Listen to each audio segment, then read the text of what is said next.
Welcome back, art students. Okay, here we go. We are going to start using those shapes that we cut out. And actually, what you didn't see me just do is I cut some extra shapes out of that extra construction paper scraps that we had from our fox cutout. So you can see I removed some extra shapes from the extra areas. You can do that too. Might be nice to have some white shapes in our background as well.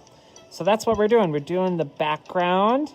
So we're gonna use glue. I'm gonna use a glue stick, and I'll also use this one because some of you might only have a glue bottle to use. So I'll show you how to do both. I do recommend you use a glue stick if you have this option available to you though, okay? So I am going to use the orange for my background, use the gray and the white for my areas. So I'm going to strategically, ooh, that's a big word. That means I'm planning where I want my shapes to go, how I want them to look before I start gluing them down. I want to try to create a really cool design with my shapes. So I'm creating a format of how I want this to look. I'm not just randomly starting to glue random shapes. You can do that if that's what you want to work, if you want to work that way, but I would recommend you try to come up with a creative solution and think about the different ways how you can place your shapes. And this is kind of cool. I like what I'm doing so far. And I'm maneuvering and experimenting. If I put this here, if I put this there, reorganize here, reorganize there, until you kind of come up with something that you think looks really snazzy. Oh, what did I say? Snazzy. Is that even a word? I don't know. But it sounds pretty cool. Snazzy. You can go home and say to grown-ups at home, I made a snazzy fox today in Mr. Gluwaki's art class. Okay, there we go. And I want to use, well, first I think I'll do a layer with the gray.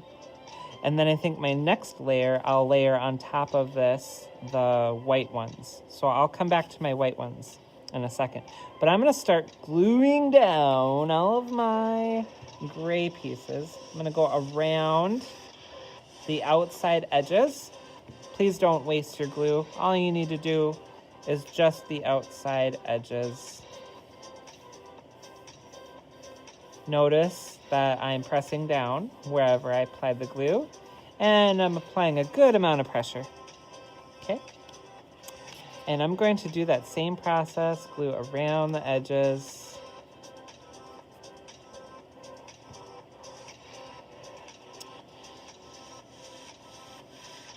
And you stick it down and push, push, push.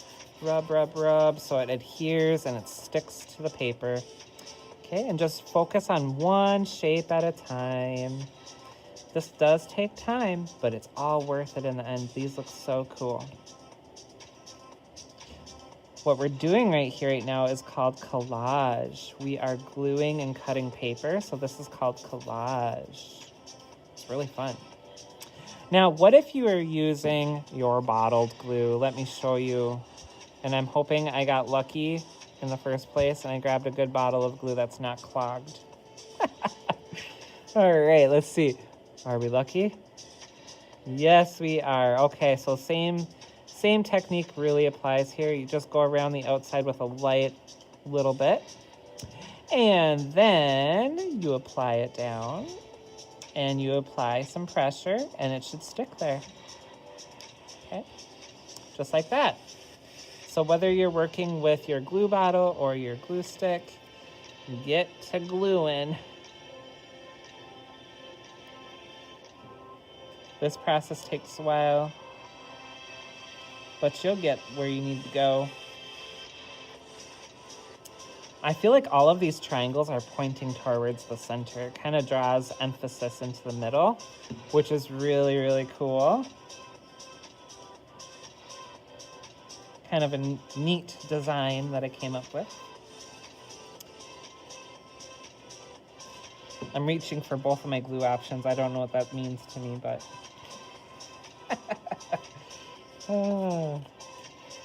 I'm having fun. Oh my gosh, this is fun. This is pretty cool. And I'm getting so close to being done with my gluing down of my gray shapes. I'm gonna stop the video here and I'm gonna glue on top of my gray shapes in random areas that I choose. And I'll show you what it looks like when I have all of my shapes glued on with a really cool, unique design. And you'll see that in the next video. I'll be there waiting for you. Take your time.